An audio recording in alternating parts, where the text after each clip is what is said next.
Jornal Nacional. Boa noite. Boa noite. O presidente da Petrobras, Pedro Parente, pede demissão do cargo. Ao longo de 2 anos, ele comandou a estatal que tinha sido abalada por dívidas e escândalos de corrupção. E vinha sendo pressionado a mudar a política de preços que passou a seguir o mercado internacional. Numa carta ao presidente Temer, Parente disse que a Petrobras é hoje uma empresa com reputação recuperada e resultados financeiros muito positivos. Nossos repórteres mostram a trajetória dele à frente da Petrobras. Os bastidores da demissão. E o impacto no mercado. O diretor financeiro da Petrobras, Ivan Monteiro, é o novo presidente da empresa. E agora à noite, num pronunciamento, o presidente Michel Temer disse que não haverá interferência na política de preços da companhia. E veja também, depois do fim da greve dos caminhoneiros, o diesel começa a ser vendido mais barato, como determinou o governo. Denúncias de corrupção derrubam o primeiro-ministro da Espanha. A Itália ganha um novo governo ao fim de 3 meses de impasse. O presidente americano confirma o encontro com o ditador norte-coreano. E na série especial sobre jogadores da seleção, a trajetória de Felipe Coutinho para a Copa da Rússia. A partir de agora, no Jornal Nacional.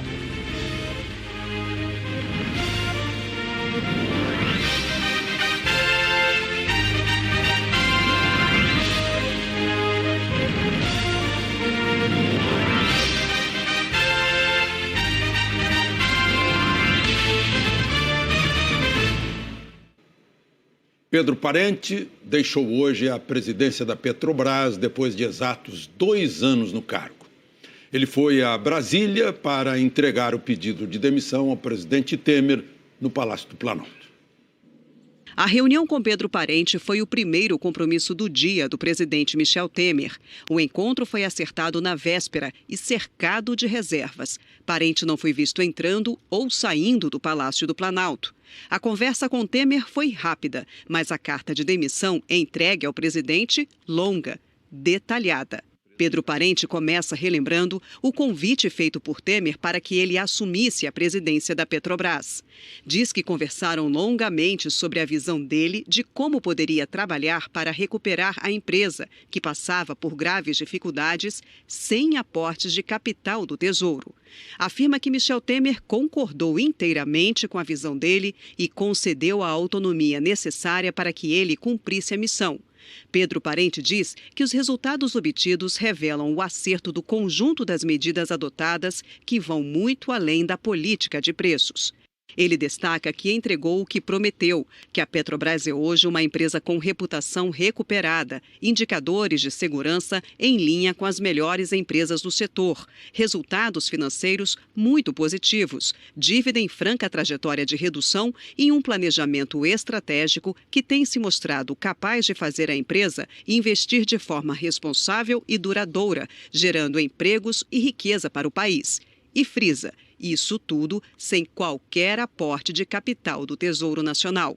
Na carta, Pedro Parente cita a paralisação dos caminhoneiros. Diz que a greve e suas graves consequências para a vida do país desencadearam um intenso e, por vezes, emocional debate sobre as origens dessa crise e colocaram a política de preços da Petrobras sob intenso questionamento. Segundo Parente, poucos conseguem enxergar que ela reflete choques que alcançaram a economia global, com seus efeitos no país. Na carta de demissão, Pedro Parente diz ainda que, diante da decisão do governo de conceder subvenção ao consumidor de diesel, ficava claro que a permanência dele na presidência da Petrobras deixou de ser positiva e de contribuir para a construção das alternativas que o governo tem pela frente. Na despedida, o ex-presidente da Petrobras afirma que nos 2 anos em que esteve no comando da empresa, a gestão foi sem qualquer interferência política. Caminhoneiros criticavam a política de preços da empresa. O modelo permite reajustes até diários, acompanhando o mercado internacional. Para pressionar o governo, os caminhoneiros pararam. A greve começou em 21 de maio e durou 10 dias, com bloqueios nas estradas, caminhões parados nos acostamentos, desabastecimento de combustível nos postos, falta de insumos no campo e na indústria e de produtos nos supermercados.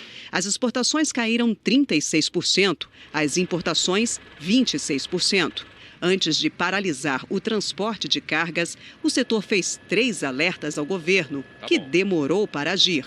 Pressionado pelo alcance do movimento, o governo fez as concessões que vão custar aos cofres públicos 13 bilhões e meio de reais para que o diesel usado nos caminhões seja vendido mais barato nas bombas.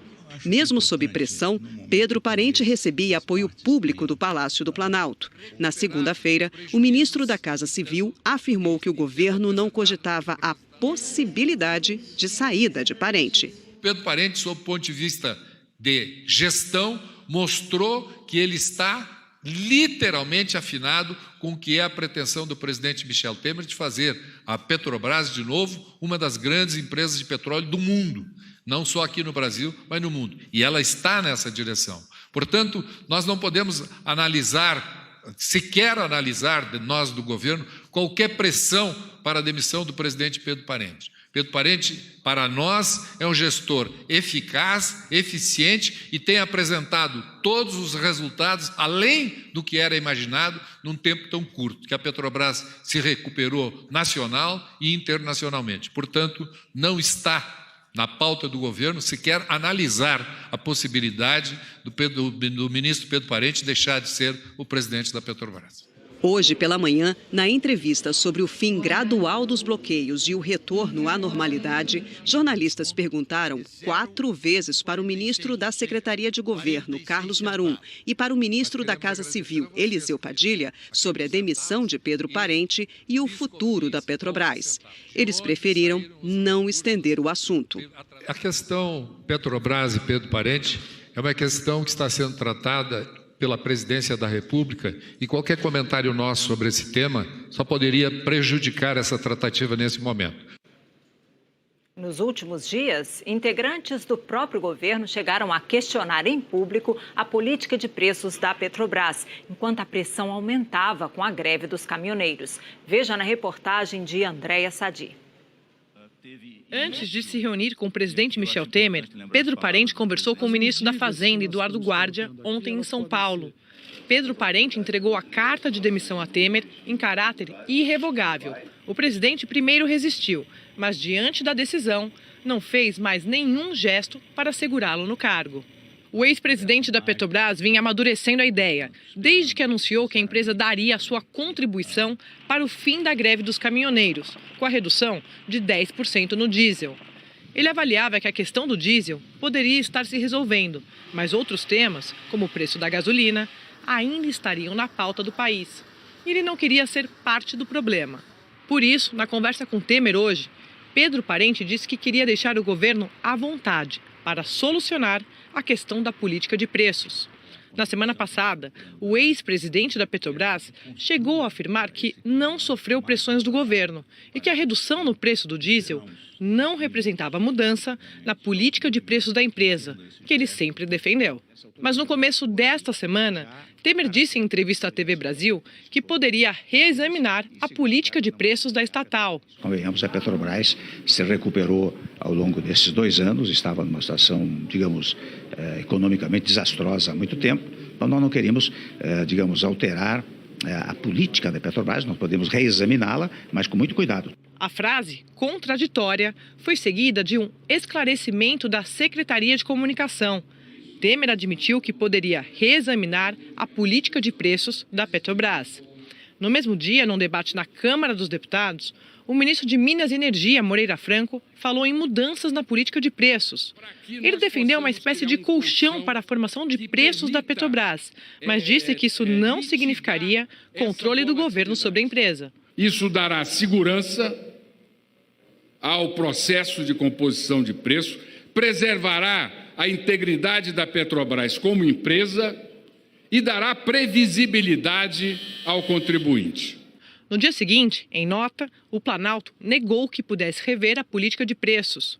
Moreira Franco foi o auxiliar de Temer que mais pressionou Pedro Parente durante a greve dos caminhoneiros, queixando-se diretamente ao ex-presidente da Petrobras sobre a política de preços de todos os combustíveis. Em nota, o Ministério de Minas e Energia informou que a política de liberdade de preços da Petrobras, assim como das demais empresas de petróleo que atuam no país, é uma política de governo, que a Petrobras teve e tem total autonomia para definir sua própria política de preços. O Ministério diz que colocou em debate público a criação de uma política de amortecimento dos preços dos combustíveis ao consumidor, um mecanismo que protege o consumidor da volatilidade dos preços nas bombas, algo, segundo a nota, fora da política de preços da Petrobras. Agora à noite, Moreira Franco disse que não exerceu qualquer pressão sobre o presidente da Petrobras para alterar a política de preços da empresa e que não teve nenhuma interferência sobre a decisão de Pedro Parente.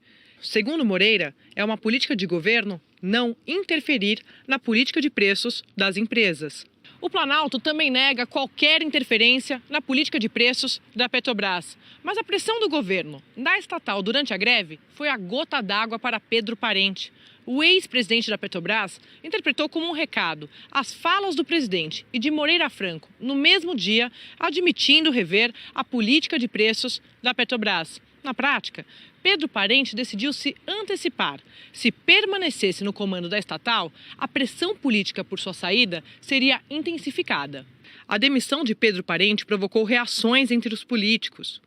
O presidente do Senado, Eunício Oliveira, do MDB, disse que o presidente de uma empresa monopolista como a Petrobras precisa reunir visão empresarial, sensibilidade social e responsabilidade política, e que a Agência Nacional do Petróleo deve ter participação mais ativa na formação dos preços dos combustíveis. O presidente da Câmara, Rodrigo Maia, do Democratas, afirmou que a saída de Pedro Parente é uma notícia ruim para a Petrobras e o Brasil. Um gestor de grande qualidade, que tinha começado a recuperar a empresa. Maia disse que espera que o próximo presidente mantenha a mesma qualidade da gestão de Pedro Parente. A líder do MDB no Senado, Simone Tebet, diz que Pedro Parente foi fundamental para a recuperação da Petrobras e que o sucessor precisa ser um gestor político que entenda que a Petrobras é uma estatal que pertence ao povo brasileiro.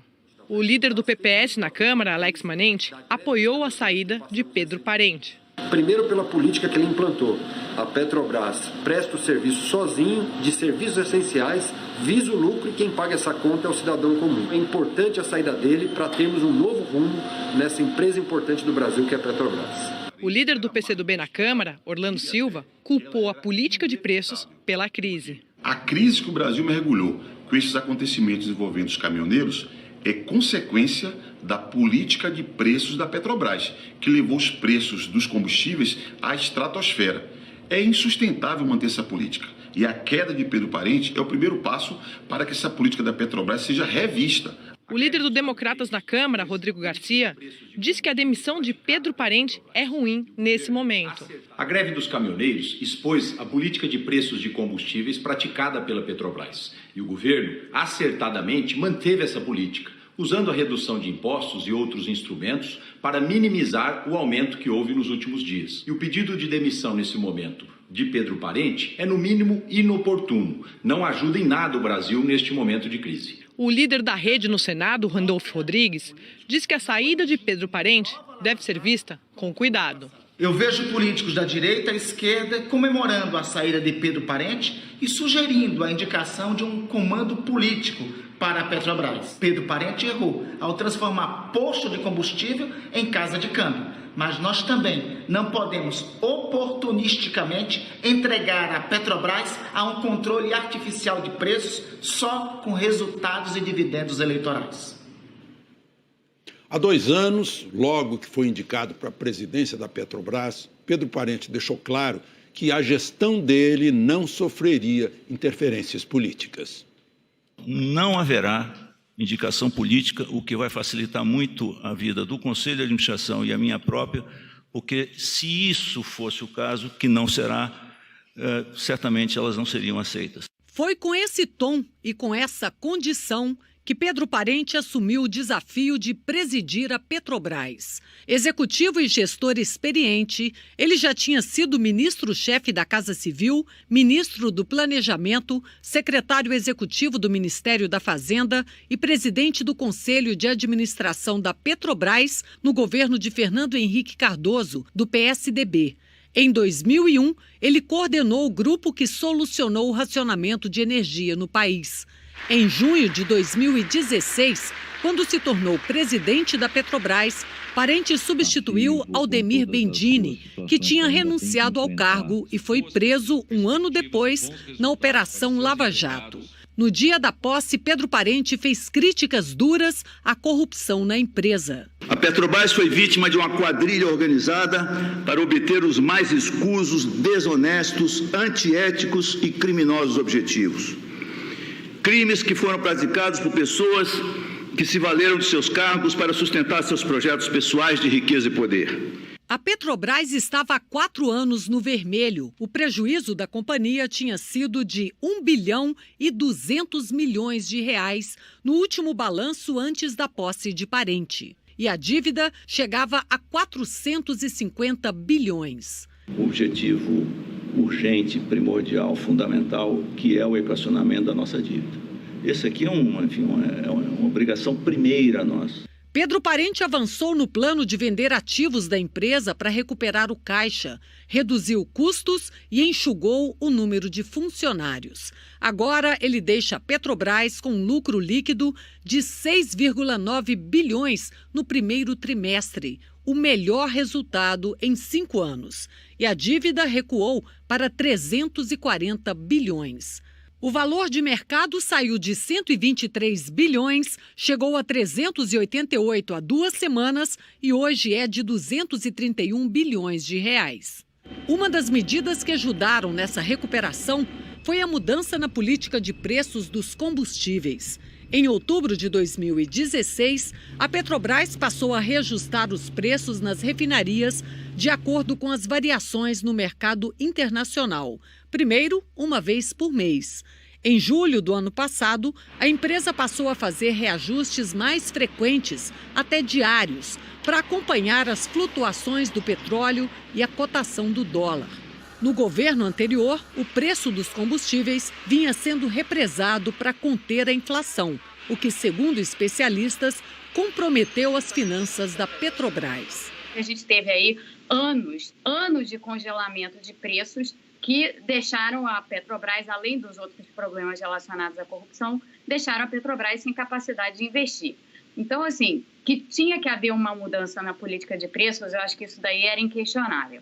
E ele, como Pedro Parente, como gestor da empresa, tinha a obrigação de rever isso.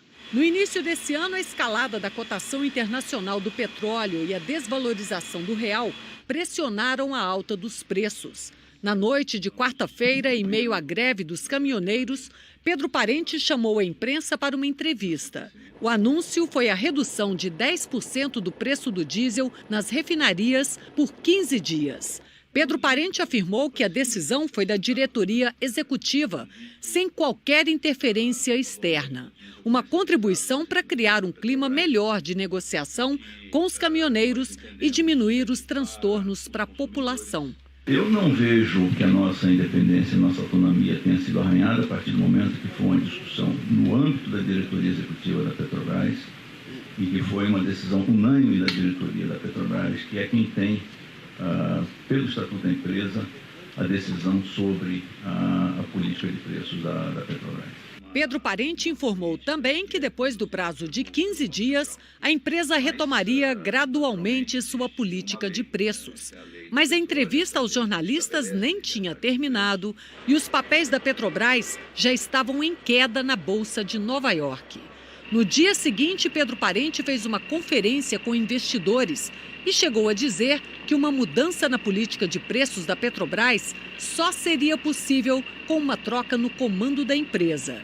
Mesmo assim, as ações despencaram na Bolsa de São Paulo. E a Petrobras perdeu o primeiro lugar no ranking das companhias mais valiosas do Brasil. No último domingo, o governo anunciou um novo acordo com os caminhoneiros. Mais uma redução do preço do diesel nas refinarias. Além da garantia do governo, a Petrobras divulgou um comunicado aos investidores na segunda-feira, deixando claro que não subsidiaria o preço do diesel e que não teria prejuízo, já que seria ressarcida pela União. Mas as ações despencaram de novo. Em uma semana, a empresa perdeu 126 bilhões de reais do seu valor de mercado. Chegou a cair para o 4º lugar entre as empresas mais valiosas da Bolsa. No meio desse turbilhão, os petroleiros anunciaram uma greve de 72 horas, pedindo mudanças na política de preços e a saída de Pedro Parente.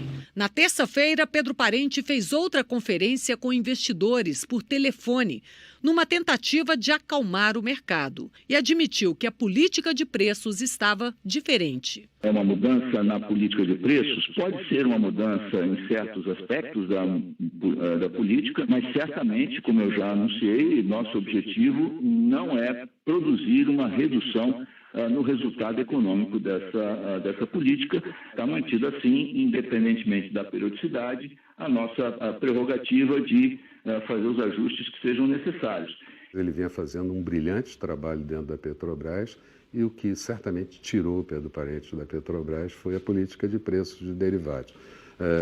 Aumentar e reduzir preço de combustíveis de um dia para o outro é o que todas as petroleiras fazem no mundo e que deveria ser feito aqui. E eu acho que ele sai exatamente porque ele começou a sentir que poderia ter uma interferência política. O nome do novo presidente da Petrobras, que vai substituir Pedro Parente, foi escolhido no fim da tarde, depois de uma reunião do Conselho de Administração da empresa. O mercado aguardava com apreensão, temendo uma indicação política, mas foi confirmado Ivan de Souza Monteiro, diretor executivo da área financeira e de relacionamento com investidores da Petrobras. Ele é considerado de perfil técnico. Ivan de Souza Monteiro fez carreira no Banco do Brasil. De 2009 a 2015, ele foi vice-presidente de gestão financeira e de relações com investidores do banco. Chegou à Petrobras há 3 anos na gestão de Aldemir Bendini. É considerado um técnico rigoroso. Eu acho que o Ivan era o nome mais certo para suceder Pedro Parente, até porque é uma solução doméstica, uma solução que o mercado já conhece. É um perfil técnico, eminentemente técnico, mas até por ter trabalhado no Banco do Brasil, até por ter um currículo junto ao setor público, ele também tem uma interlocução política. O Partido dos Trabalhadores declarou que durante os governos petistas, a Petrobras se tornou a 2ª maior petrolífera do mundo e que os preços internos dos combustíveis foram reajustados em prazos longos, equilibrando as necessidades da empresa aos interesses dos brasileiros. O partido declarou ainda que a demissão de Pedro Parente escancarou a inviabilidade da política de reajustes. No mercado financeiro, os investidores reagiram à saída de Pedro Parente do comando da Petrobras. As ações da empresa caíram quase 15%. O dia começou com ganhos para a Petrobras. As ações da estatal abriram em alta na Bolsa de Valores. Chegaram a subir 3%, até a notícia da saída de Pedro Parente. As ações da Petrobras pararam de ser negociadas pouco depois do anúncio, às 11h22. Isso acontece quando uma informação importante é divulgada e mexe muito com os preços das ações. Em geral, fatos relevantes são comunicados antes do pregão abrir ou depois dele fechar, justamente para evitar grandes oscilações de valor. As ações da Petrobras voltaram a ser negociadas pouco depois do meio-dia. E antes da 13h, elas já tinham caído quase 24%. Esse tombo a gente consegue ver bem nesse gráfico. Em 1h30, a empresa perdeu quase 1/4 do valor de mercado. A queda forte, ela reflete não só a surpresa em relação à saída, mas também as perspectivas em relação ao futuro da empresa. Não se sabe efetivamente qual o viés desse próximo presidente, principalmente em relação à política de preços que tenha sido adotada. Durante a tarde, as perdas foram diminuindo. O investidor voltou a comprar as ações da empresa na expectativa de que a companhia anunciaria logo um presidente interino. Não foi o suficiente para reverter o prejuízo, uma queda de quase 15%. Petrobras fechou o dia de pregão valendo cerca de 40 bilhões de reais menos do que ontem. Na Bolsa de Valores de Nova York, os papéis da empresa caíram 14,59%. O pior sinal, na verdade, vem para o investidor estrangeiro e da insegurança jurídica de se colocar dinheiro no Brasil. O investidor ele vai pensar 2 vezes porque as mudanças de regra, as mudanças de comportamento das empresas, a influência do governo, que normalmente é negativa, pode não valer a pena mais colocar o dinheiro aqui.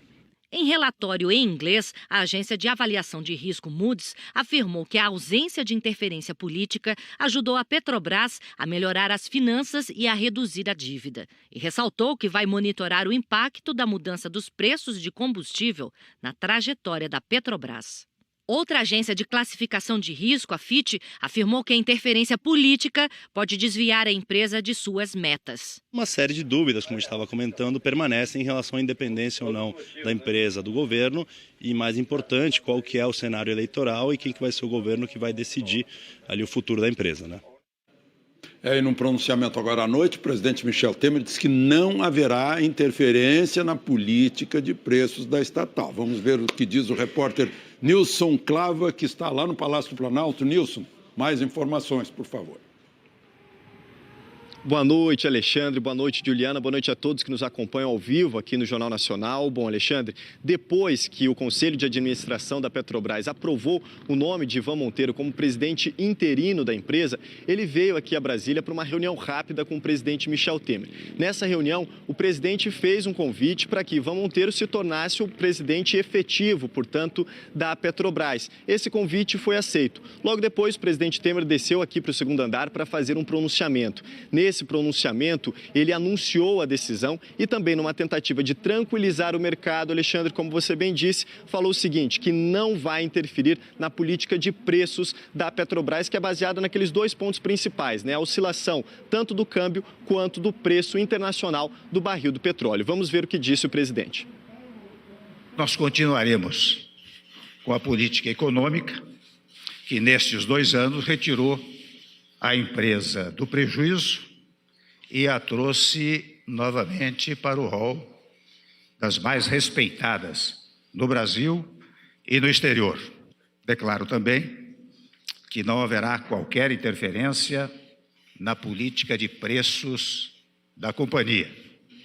Ivan Monteiro, naturalmente, é a garantia de que esse rumo permanece inalterado.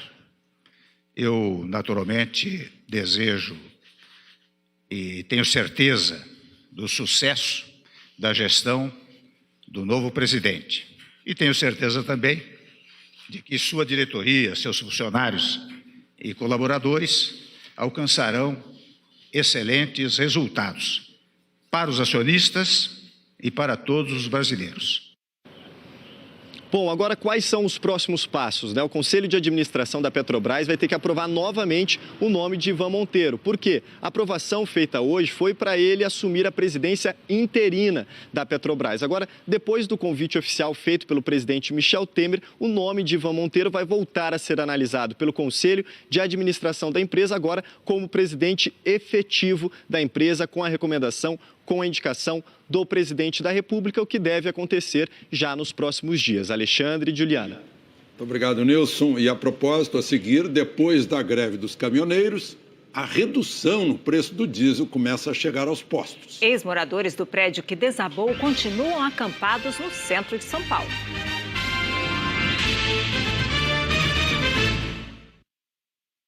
Domingo no Auto Esporte. Tá todo mundo doido aí pra colocar a GNV nos carros, rapaz? Hora de diversificar. Eu tava gastando 150 por dia. E agora? 26. Carro roubado na cidade ou estrada, corre pra internet antes mesmo do boletim de ocorrência. O sistema para ajudar a polícia. Esportivos com mais conforto. Eu tenho botões para suspensão. MotoGP. E agora o starter tá direto ligado ao motor. É depois do Globo Rural, no Auto Esporte. A taxa mais baixa é nossa, com a amarelinha, não há quem possa. É 0% a taxa, essa vende, essa resolve. E time que tá vendendo, se mexe sim. É isso mesmo, a moderninha e a minizinha mexeram nas taxas. Peça já a sua e pague 0% de taxa nos 3 primeiros meses. É por isso que elas são as maquininhas campeãs de venda. Bora vender! Você já percebeu que a matemática tá em tudo que a gente faz? Numa receita que você prepara, nas atividades físicas que você faz, os números sempre estão lá. Então aproveite que você já usa matemática todo dia e participe da OBMAP, a Olimpíada Brasileira de Matemática das Escolas Públicas. A prova da primeira fase será dia 5 de junho, terça-feira, em todas as escolas inscritas. Alunos, participem! Ministério da Educação, Governo Federal. Hoje, depois do Jornal Nacional, Valentim quer acabar com a farsa em torno de seu pai. Vocês amam Beto Falcão? Pois aqui ninguém devia amar Beto Falcão. Segundo Sol, logo mais, uma jornada de esperança pelo litoral paulista. A Mata Atlântica, aos poucos, está renascendo. No Globo Repórter. E em seguida, Pedro tem a chance de capturar Maria, a responsável pelo sequestro de Hermano. Onde nascem os fortes.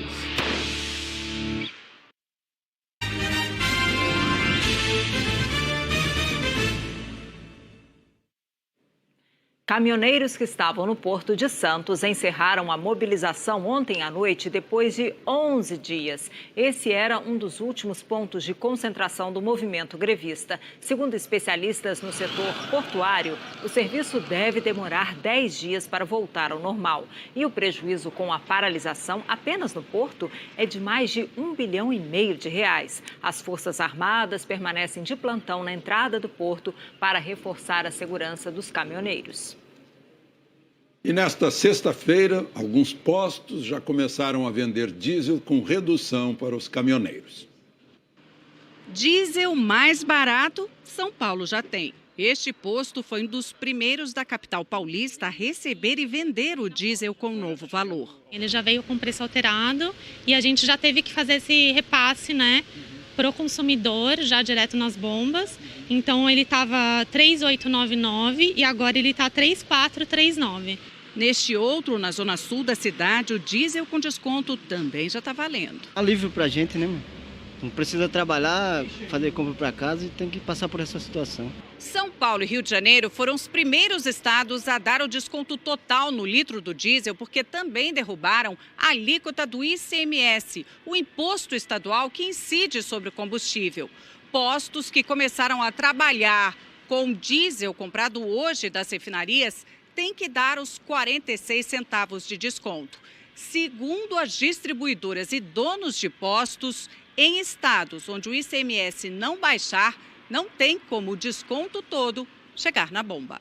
Nas refinarias, as distribuidoras já compram o litro do diesel 46 centavos mais barato. Mas quando o posto compra o diesel da distribuidora, na verdade adquire 900 ml de diesel e 100 ml de biodiesel, que tem que ser misturado para ser vendido. E o biodiesel não teve impostos reduzidos. Por isso, o desconto na bomba não é automaticamente de 46 centavos, mas de 41 centavos.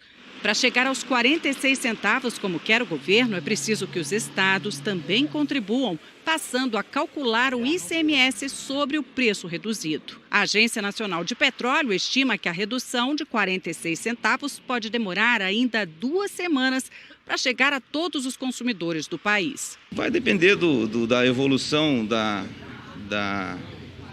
do uso dos estoques e da resposta dos governos estaduais à questão dos impostos estaduais. Imagino que até 15 dias deve estar resolvido. Em Campo Grande, o ministro da Secretaria de Governo se mostrou mais otimista. E nós entendemos que esse prazo de reabastecimento é de 72 horas. Então, a partir de segunda-feira, nós entendemos que a partir de segunda-feira esse desconto já deva estar sendo praticado pela totalidade dos postos de abastecimento no país. Numa reunião hoje no Ministério de Minas e Energia, representantes dos revendedores não assinaram acordo como havia anunciado o governo. Se comprometeram de boca que vão pedir às distribuidoras e aos postos que baixem os valores. Mas dizem que não dá para obrigar ninguém, porque a política de preços é livre. Não existe lei que me obrigue, a fazer esse repasse. Aí é uma boa vontade desta categoria, que é a parte mais competitiva da cadeia do petróleo. Hoje tinha de tudo nos postos. Em Petrópolis, no estado do Rio, a redução foi de 25 centavos. Se baixar mais alguma coisa, com certeza a gente vai repassar. Em Belém, tinha posto sem diesel, pelo mesmo preço e com desconto menor, de 31 centavos. A redução tem que ter. Em Goiânia, o frentista logo cedo alterou os preços nas placas. Em Pelotas, no Rio Grande do Sul, quem procurou o diesel neste posto achou o litro 40 centavos mais barato. E em outras cidades, os gaúchos perceberam reduções variadas. 3,69 ainda, tá horrível de caro. Em Curitiba, foi difícil achar o desconto anunciado pelo governo. Quando é aumento, que fala que vai subir, na mesma hora os postos já repassam o aumento. Mas quando é desconto, demora para chegar, né? Sem fiscalizar não vai chegar. Vai demorar muito. Uma portaria publicada no fim da tarde anunciou que será criada a Rede Nacional de Fiscalização, com participação de integrantes do Sistema Nacional de Defesa do Consumidor e outros órgãos e entidades. A portaria diz ainda que o posto que não repassar o desconto pode ser multado, ter a atividade suspensa, ser interditado ou perder a licença. O governo quer contar também com a ajuda dos caminhoneiros. Pelo número 61-99149-6368, eles podem denunciar o posto que vender diesel sem o desconto. A ANP declarou que ainda está analisando como vai ser feita a fiscalização dos postos. Hoje faz um mês que o prédio no centro de São Paulo, ocupado por famílias sem teto, pegou fogo e desabou. 7 moradores morreram, 2 ainda não foram encontrados e um grupo permanece acampado numa praça próxima.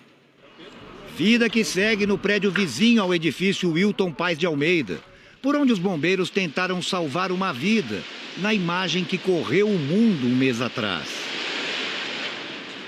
O prédio só foi liberado anteontem. Cristiane tenta botar a casa e as roupas em ordem. E não está sozinha. Esta imagem diz tudo. Tinha muita poeira? Tinha bastante poeira, cheiro de fumaça. O prédio comercial em frente, muito danificado, continua fechado. A igreja luterana também. A restauração nem começou. A obra é só para restabelecer serviços como água e luz. O pastor continua indignado com a falta de providências, antes e depois do incêndio. Apenas mudou de endereço. Se a gente vai olhar, tudo é uma questão de geografia. Se resolve o problema aqui, se joga para a praça. Vai se resolver da praça, vai se jogar para outro lugar. Junto a esta outra igreja católica que domina o centro do Lago do Paissandu, o acampamento, que se formou logo depois do desabamento do prédio. Aqui estão moradores, ex-moradores e outras pessoas com problema de moradia que acabaram se agregando. Umas 300 pessoas no total. É também um lugar povoado de dúvidas, cheio de incertezas. As doações que sustentam a cozinha já diminuíram. Tem dia que não tem nada para servir para as crianças, um pão, uma bolacha, que é o principal do café da manhã, né? Há queixas de abandono. Muitas pessoas dizem que comprovaram ser moradoras, mas ainda não receberam a ajuda prometida, como o auxílio moradia. Aqui no pedaço, ó, todo mundo me conhece, sabe que eu morava lá e não recebi nada. Segundo a prefeitura, 144 famílias já recebem o benefício do governo do estado. Uma primeira parcela de R$ 1.200, depois 400 mensais. O cadastramento ainda não foi concluído. Para que não haja injustiça, a Prefeitura continua fazendo estudos de caso que devem se encerrar na sexta-feira da semana que vem. A Prefeitura diz também que oferece vagas em abrigos, mas que muitas pessoas recusam, na esperança de ganhar uma moradia. Existe essa expectativa por parte das pessoas, de todas as pessoas serem contempladas e que por isso elas recusam o acolhimento. Qual é o objetivo seu aqui? Moradia. Uma vida digna para poder trabalhar. E que Brasil você quer no futuro? Meu nome é Juliana Barros, sou de Garanhuns de Tietê, interior de São Paulo. O que eu quero de melhor para o Brasil é mais saúde, educação, emprego, mais igualdade e Brasil sem preconceito. Dos Santos, moro em Montevidéu do Norte, Goiás, e o Brasil que eu quero para o futuro é com obras iniciadas e concluídas, que não é o caso dessa escola. que está com o dinheiro da população parado, jogado às traças. Meu nome é Gleison Carlos, falo da cidade de Retirolândia, Bahia, e o Brasil que eu quero para o futuro é um Brasil onde os agricultores rurais tenham mais oportunidade de trabalho, um país justo, sem corrupção. Meu nome é Jonas Souza, sou de São Luís Gonzaga, estamos à frente da estátua do paisador Jaime Caetano Brau, e o Brasil que eu quero um Brasil com mais investimentos em centros tecnológicos, nas cidades do interior. Meu nome é Grícia Vitória, sou de São João da Baliza, Roraima. O Brasil que a gente quer para o futuro é que faça uma ponte para nós passar. Eu estou vindo da escola, já é 6 horas da tarde. E aí, olha a situação que está tendo. Nós vamos ter que atravessar para mais de 300 metros de água. Como vocês estão vendo aí, ó, essa é a nossa realidade aqui no São João da Baliza. Meu nome é Maria de Fátima Frazão Monteiro. Falo daqui da cidade de Queimadas. O Brasil que eu quero para o futuro é um Brasil que não tenha estupro coletivo, que não tenha violência à mulher, que as famílias não passem a dor que a minha família está passando, que os governantes elaborem uma lei mais rígida para esse tipo de crime.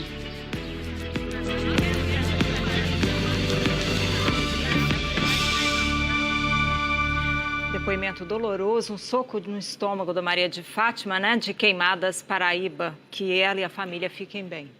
Agora, se a gente pensar que todas essas mazelas se referem a um único país, que é o nosso. Mande para a gente aqui o seu vídeo contando qual é o país que você quer.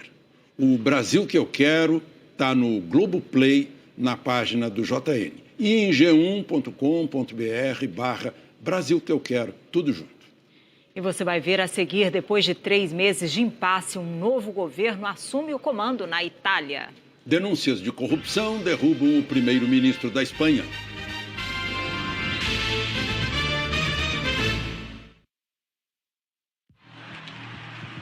Pai, você vai subir no palco, você vai contar pra todo mundo que você tá vivo? Agora ou nunca.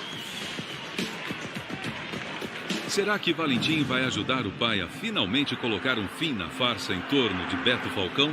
Boa noite, meu nome é Valentim, eu sou filho de Beto Falcão. Vocês amam Beto Falcão? É? Pois aqui ninguém devia amar Beto Falcão. É isso mesmo. Daqui a pouco, Segundo Sol. Aqui você economiza de verdade. Lavagnoli Supermercados. Feijão carioca Ana, 1 kg, 3,29. Cerveja Budweiser Long Neck, 343 ml, 2,98. Papel higiênico Cotton, leve 12, pague 11, 30 metros, 10,98. Macarrão espaguete Apollo ou Yara, 1 kg, 3,29. Calabresinha defumada Frisa, quilo, 8,98. Pescadinha e sardinha congelada, quilo, 9,90. Assim, carne de segunda, quilo, 13,89. Alcatra e filé de lombo, quilo, 22,89. Lavagnoli Supermercados. Terra Sem CEP, de Jorge Mateus. Como será a experiência desse jovem conhecendo diferentes profissões? Ansioso? Totalmente. E como será deixar o planeta Terra e levar um pouquinho dele na bagagem? Plantas, flores, água, oxigênio, tudo que precisamos para sobreviver. Como será? Você vai saber. Amanhã, 7 da manhã.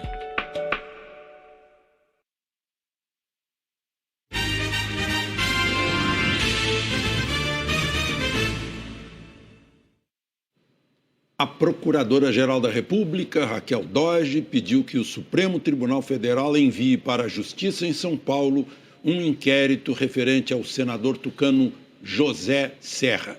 Segundo Doge, a investigação é sobre a época em que ele era governador de São Paulo. Em delação premiada, o ex-executivo da Odebrecht, Pedro Noves, afirmou que foram repassados aproximadamente 20 milhões de reais a José Serra por meio de Caixa 2, nas campanhas para a presidência, para a prefeitura e para o governo de São Paulo. Nesse caso, também é investigado Paulo Vieira de Souza, o ex-diretor da Dersa, a empresa de obras viárias do governo paulista. A questão será analisada pelo relator do inquérito no STF, ministro Gilmar Mendes. A Odebrecht afirmou que está colaborando com a Justiça, que já assinou acordos de leniência em vários países e que possui um sistema para prevenir e punir desvios ou crimes. A defesa de Paulo Vieira de Souza disse que ele prefere não se manifestar. A defesa do senador José Serra afirmou que ele não vai comentar. E o juiz Valisney Oliveira, da Justiça Federal em Brasília, condenou o ex-deputado Eduardo Cunha, MDB, a 24 anos e 10 meses de prisão por cobrar propina de empresários em troca de contratos com a Caixa Econômica. Cunha já está preso em Curitiba e hoje também foram condenados apenas menores, ex-ministro Henrique Eduardo Alves, também do MDB, e 3 delatores, o doleiro Lúcio Funaro, o ex-vice-presidente da Caixa, Fábio Cleto, e o empresário Alexandre Margotto. A defesa de Eduardo Cunha afirmou que vai recorrer e que a sentença é fantasiosa, baseada em delações premiadas, sem provas. A defesa de Henrique Eduardo Alves afirmou que também vai recorrer e que o cliente é inocente. A defesa de Lúcio Funaro disse que, numa primeira leitura, considerou razoável os termos da sentença, mas que só depois de analisar o documento com mais rigor vai decidir se recorre ou não. Nós não conseguimos contato com as defesas de Fábio Cleto e Alexandre Margotto. O secretário executivo do Ministério do Trabalho e o diretor do INCRA perderam o cargo hoje. Leonardo Arantes e Rogério Arantes foram alvos esta semana de uma operação que investiga a concessão de registros sindicais em troca do pagamento de propina. Hoje, 2 sobrinhos do deputado federal Jovair Arantes, do PTB de Goiás, se entregaram na Polícia Federal e foram presos. Leonardo Arantes e Rogério Arantes. Leonardo era secretário executivo do Ministério do Trabalho, o segundo cargo mais importante da pasta. Os dois tiveram a prisão decretada na Operação Registro Espúrio. Nesse vídeo, gravado com autorização do Supremo Tribunal Federal, o empresário que denunciou o esquema conversa com uma intermediária. Eu tô 6 anos na fila. Mas essa quando é que o senhor vai sair? Pagar? 2, 3 meses. É coisa rápida. Ela fala o nome de vários políticos que teriam influência no Ministério do Trabalho e que sabiam do pagamento de propina. Segundo as investigações, eles estavam cobrando 4 milhões de reais pelo registro de um sindicato em Goiás. No diálogo, para os investigadores, Jovair é o deputado Jovair Arantes e Paulinho, o deputado Paulinho da Força do Solidariedade. Ele falou, Verus, que eu já conversei com o Jovair. A gente vai tirar esse registro e quem vai resolver sou eu. Paulinho junto com o Jovair. Na quarta-feira, a polícia fez buscas nos gabinetes dos deputados Jovair Arantes, Paulinho da Força e Wilson Filho, do PTB, e chegou a pedir a prisão dos parlamentares e de outros políticos, como o presidente do PTB, Roberto Jefferson. Mas o ministro Edson Fachin, relator do caso, negou os pedidos. A investigação aponta que o PTB e o Solidariedade têm o poder de indicar pessoas para cargos estratégicos dentro do Ministério do Trabalho. E, de acordo com a PF, os pedidos de registro sindical que interessavam aos políticos envolvidos eram sempre analisados por suspeitos de participar do esquema. Por isso, o objetivo da PF agora é investigar os registros sindicais que foram concedidos nos últimos anos. O presidente do PTB, Roberto Jefferson, é citado pelos investigados como alguém com grande influência no Ministério. Numa conversa, um dos suspeitos pede ajuda para ser promovido e Roberto Jefferson responde. Eu estou acompanhando, meu irmão, eu sei que está grave a situação aí. Estou acompanhando. Você tem a nossa solidariedade e segura firme, porque vai chegar o teu momento. O Ministério do Trabalho afirmou que abriu uma sindicância para apurar responsabilidades e punir os envolvidos nas irregularidades e que solicitou acesso à relação de servidores que são alvos das investigações e determinou a suspensão de todas as análises de registros sindicais pelo período de 30 dias. A direção do PTB declarou que jamais participou de qualquer negociação espúria no Ministério do Trabalho e que, se for comprovada a participação de pessoas ligadas ao partido, elas terão que assumir suas responsabilidades. O deputado Jovair Arantes, do PTB, disse que se posiciona em consonância com o partido nas declarações sobre o caso. O deputado Paulinho da Força, que é presidente nacional do Solidariedade, disse que a citação do nome dele não apresenta nenhum fundamento e tem o objetivo de criminalizar o movimento sindical. O deputado disse ainda que o partido não é responsável pelas indicações para o Ministério do Trabalho. O deputado Wilson Filho, também do PTB, negou participação no esquema. Disse que, enquanto esteve na liderança do partido, mandou para o Ministério do Trabalho apenas demandas regulares dos parlamentares. Roberto Jefferson, que é presidente nacional do PTB, declarou que nunca prometeu cargos ou qualquer benefício a Renato Araújo Júnior. Nós não conseguimos contato com Renato Araújo Júnior e o advogado de Rogério e Leonardo Arantes. Vamos agora a um noticiário internacional ainda sobre corrupção. Na Espanha, um escândalo de corrupção forçou o primeiro-ministro Mariano Rajoy a deixar o cargo. Mariano Rajoy foi derrubado por uma diferença de 11 votos. É a primeira vez desde a redemocratização do país, nos anos de 1970, que um primeiro-ministro é forçado a sair do cargo por perder apoio do parlamento. Ha sido un honor dejar una España mejor. Ao se despedir, Rajoy disse que foi uma honra deixar a Espanha em uma situação melhor do que aquela que encontrou em 2011.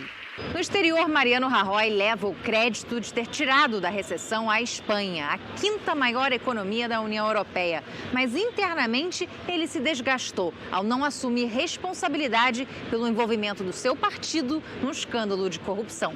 O Partido Popular, de direita, teria mantido um esquema de Caixa 2 durante quase 2 décadas. A moção de censura contra Rajoy foi apresentada pelo líder do Partido Socialista, Pedro Sánchez, que será o novo primeiro-ministro. O economista e ex-jogador de basquete é considerado um político moderado e pró-Europa. Ele prometeu coesão social e responsabilidade fiscal. Mas para garantir governabilidade, precisa se aliar a partidos menores, como, por exemplo, os nacionalistas do País Basco e da região da Catalunha, o que pode ter um alto custo político no futuro, já que esses partidos defendem a separação da Espanha. Depois de quase 3 meses de impasse, a Itália ganhou um novo primeiro-ministro. O presidente italiano Sergio Mattarella deu posse a um primeiro-ministro que aparentemente vai na contramão do que prega a cartilha da União Europeia. Ele pretende aumentar os gastos com benefícios sociais e rever orientações do bloco para orçamentos e imigração. Giuseppe Conte tem 53 anos, é professor de direito e totalmente desconhecido dos italianos. Agora terá que ser aprovado com um voto de confiança na Câmara e no Senado na semana que vem. Uma tarefa não muito difícil. Os partidos que apoiam Conte, o Movimento 5 Estrelas, liderado por Luigi Di Maio, e a Liga de Extrema-Direita de Matteo Salvini, têm maioria nas 2 casas do parlamento italiano e escolheram Giovanni Tria para o Ministério da Economia e Finanças. O novo ministro da Economia precisa tentar renegociar a imensa dívida pública da Itália. É um desafio grande para o acadêmico, conhecido por criticar a política econômica da Alemanha, o país mais rico da União Europeia. O presidente americano Donald Trump confirmou hoje que vai ter um encontro com o ditador da Coreia do Norte, Kim Jong-un, no dia 12 de junho, em Singapura. Na semana passada, Trump tinha cancelado a reunião, mas nesta sexta-feira, um enviado do governo norte-coreano esteve na Casa Branca e entregou uma carta de Kim Jong-un. O presidente americano disse que ainda não leu a carta, mas afirmou que os 2 países estão construindo uma relação e que isso é positivo. Donald Trump disse que, provavelmente, a eliminação das armas nucleares norte-coreanas não vai ser decidida em apenas um encontro, mas que o processo vai ser bem sucedido. Mas vamos voltar aos assuntos do Brasil, hora da previsão do tempo, hora de conversar com a Maria Júlia Coutinho. Boa noite, Maju. Qual o destaque de hoje? Oi, Juliana. Boa noite para você, para o Alexandre e para todos. Olha, foi uma tarde de sexta de arder a garganta e o nariz. A umidade relativa do ar ficou baixa em vários lugares. Eu destaco Palmas, São Paulo, Brasília, Belo Horizonte e Cuiabá. Amanhã a área com secura diminui bem em relação aos últimos dias, porque a frente fria vai avançar e a umidade que vem lá da região norte se espalhar mais. Tempo instável em Porto Alegre e em Floripa, sábado chuvoso em Curitiba. No sul tem ainda ressaca entre a catarinense Laguna e Santa Vitória do Palmar, aqui na pontinha do Rio Grande do Sul. Vamos agora para outro extremo do país, o norte da região norte e nordeste, onde pode ter pancada. Previsão que vale para São Luís, Boa Vista e também para Porto Velho. E olha a virada chegando no fim de semana em São Paulo, que há 12 dias não vê gota d'água cair do céu. Pode ter chuva amanhã à tarde. No domingo chove o dia todo e faz frio aqui na capital paulista. No Rio, dia de sol e calor no sábado. No domingo, a chave vira e chove e esfria bem. A massa de ar frio atinge também áreas da região norte e vai fazer gear no sul e ainda pode ter nevoeiro. Tudo isso, Juliana, no primeiro domingo do mês de junho. Tá certo. Valeu, Maju. Obrigada. Nada, até mais. Você vai ver a seguir, a seleção brasileira já está em Liverpool para o amistoso contra a Croácia domingo. A trajetória de mais um dos jogadores que vão representar o Brasil na Copa da Rússia.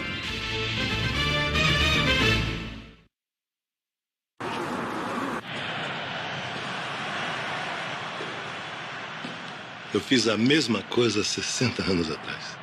Eu tô olhando para você e tô me vendo. Mas não no passado, eu vejo o futuro. Essa camisa, Gabriel, ela não é minha nem sua.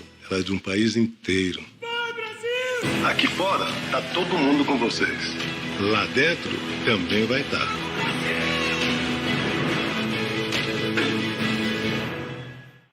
É Brasa! Brasa em Londres. Enquanto isso, a Brasa aqui em casa tá, ó, the best. Galera reunida e muita linguiça na Brasa Perdigão. Tem toscana, de pernil, de queijo coalho. Os ingleses podem até ter inventado futebol, mas quem manda aqui em campo é o Brasa! É Brasa! Se futebol é Brasa e churrasco é Brasa, a Perdigão vai juntar os dois com a linha na Brasa. Brasa é mesa cheia, e mesa cheia Perdigão. Chegou o Teclado Itaú. Agora você faz transferências sem sair do aplicativo que estiver usando. Sem sair no meio da conversa. Sem deixar de postar. Sem perder o ritmo. Sem parar de fazer o que você gosta. É só ter o app Itaú. É fácil, rápido e seguro. Experimente o Teclado Itaú. Teclou? Transferiu. Seu açougue é a cerveja que você desejar. Toca para o camisa 6. Dentro da área. Tirou cruzado. Gol! O Brasil é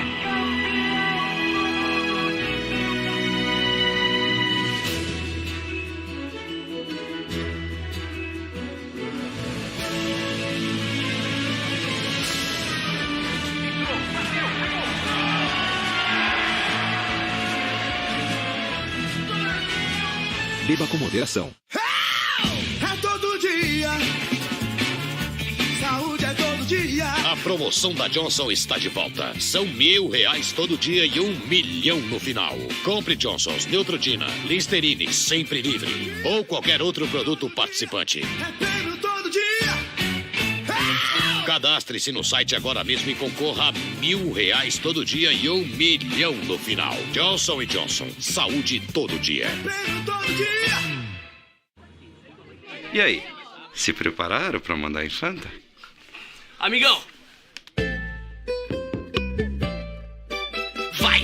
É na batida envolvente que a gente vai tomar. Refri de fruta tá no bonde de quem sabe refrescar. É cada gole que congela, a rapaz vai virar. Somos dono da toda na Fanta, vamos mandar. Vai! Acompanhe a saga dos donos da toda nas redes sociais de Fanta. Copa do Mundo FIFA 2018 na Globo. Oferecimento Vivo, os melhores lançamentos por preços incríveis. Sadia, o sabor de sempre em novas embalagens.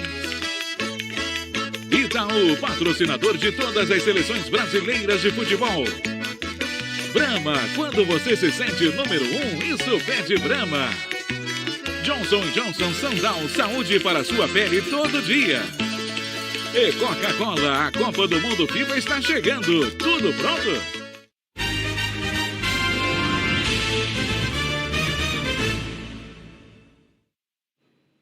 A seleção brasileira masculina de vôlei ganhou da Coreia do Sul. Foi a primeira partida desta etapa da Liga das Nações em Goiânia.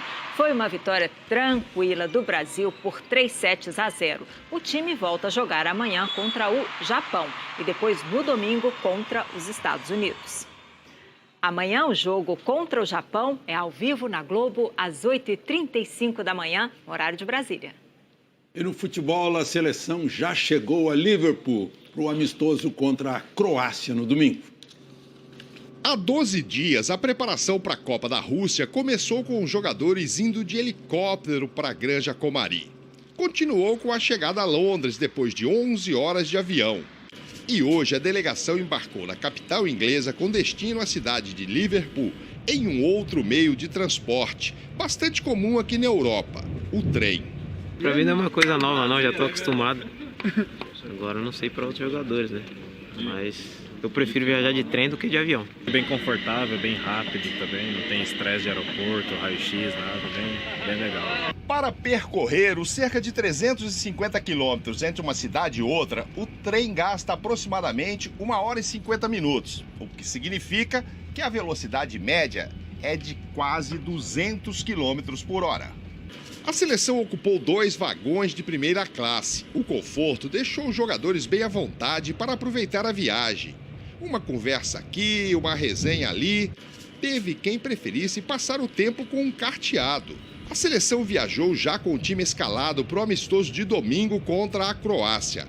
A CBF divulgou hoje os números que os jogadores vão usar na Copa. E Neymar, que agora é oficialmente o camisa 10 do Brasil, vai começar no banco, mas deve entrar no segundo tempo. A seleção, que chegou a Liverpool às 10 da noite, horário local, faz o último treino antes do amistoso, amanhã à tarde. A camisa 11 do Brasil vai ficar com o Felipe Coutinho. E ele é o personagem de hoje na série especial do Tino Marcos, com os jogadores da seleção. É o que se canta toda semana no Colégio do Vasco. E é, por que não, uma chance de se imaginar jogador da seleção? Às vezes dá certo.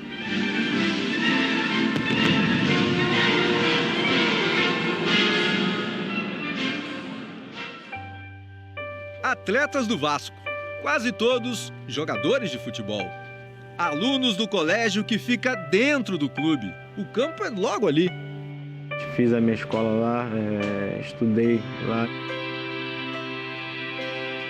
A menor nota dele, quando ele estava cansado, era 7. Cansado? De quê?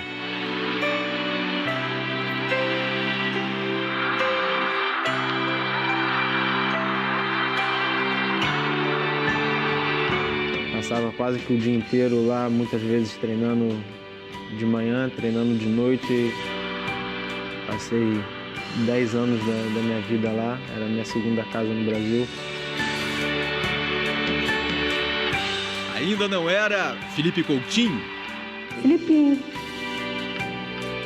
O bom aluno da sala já chegou alfabetizado no salão?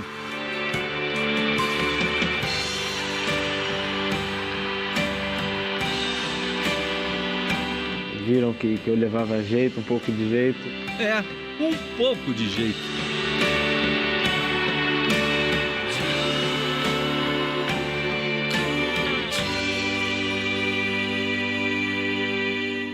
Dos 7 aos 18 anos, a vida foi aqui.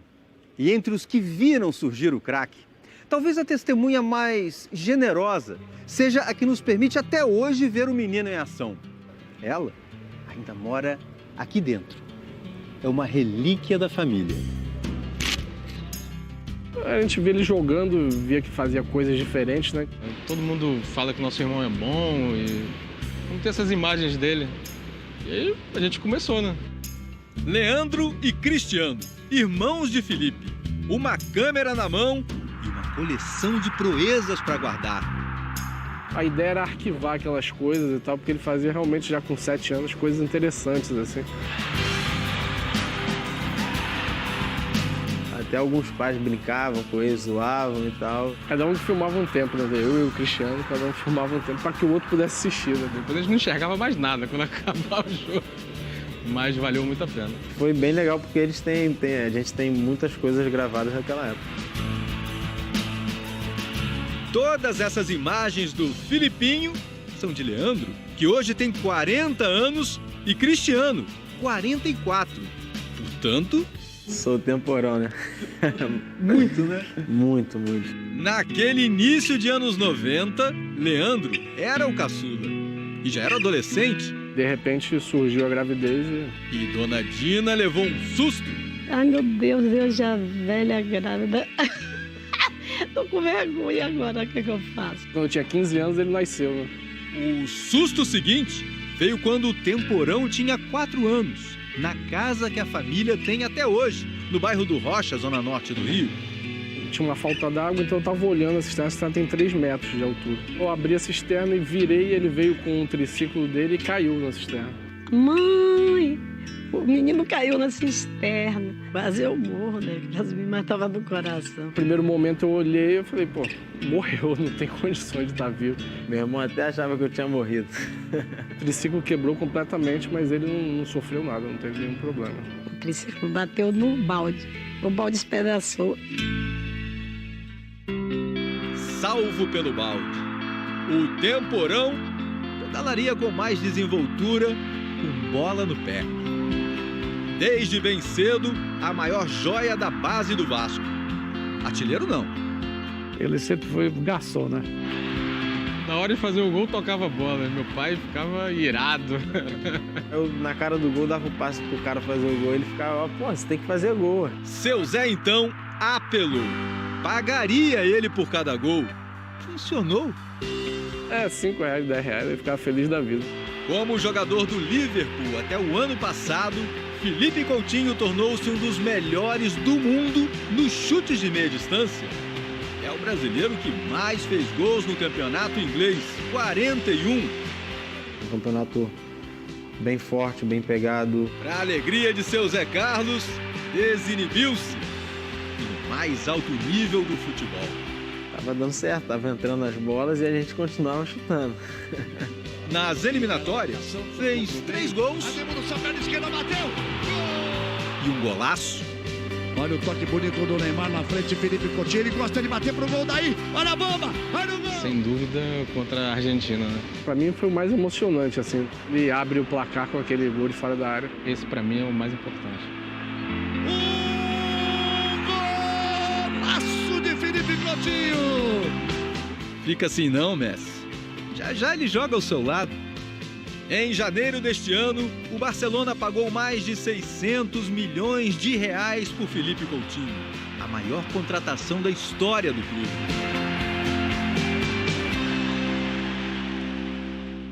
Às vezes a gente para e pensa, caramba, a gente que veio lá do Rocha, sabe?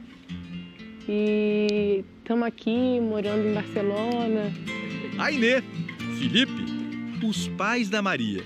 A gente já está juntos há muito tempo, desde bem novinhos. Com 14 anos começamos.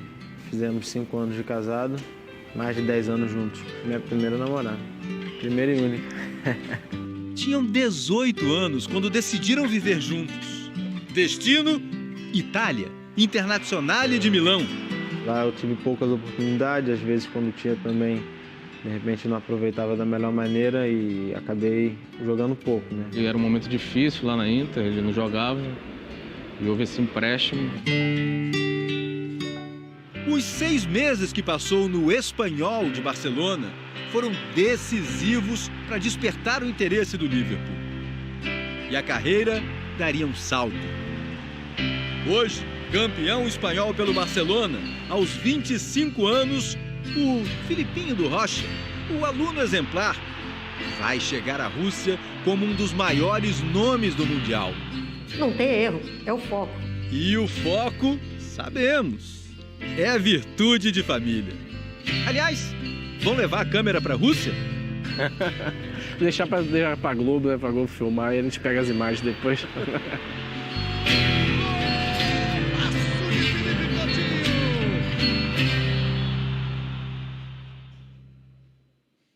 E para celebrar o Dia Mundial do Meio Ambiente na próxima terça-feira, o Globo Repórter de hoje revela as belezas da Serra do Mar. Vamos descobrir juntos os maiores tesouros da nossa Mata Atlântica. Onça pintada. Sim, ela vive a apenas 30 quilômetros da cidade de São Paulo. O maior macaco das Américas. E um dos menores sapos do mundo, o pingo de ouro, é o atestado de saúde da nossa floresta. O pássaro que muda de cor, escuro ao nascer, branco na juventude e vermelho na maturidade. E a lição dos pesquisadores: a mata sem bichos morre aos poucos. Hoje, no Globo Repórter. O Jornal Nacional fica por aqui. Depois da super série Onde Nascem os Fortes, tem as notícias do Jornal da Globo. Boa noite. Boa noite e até amanhã.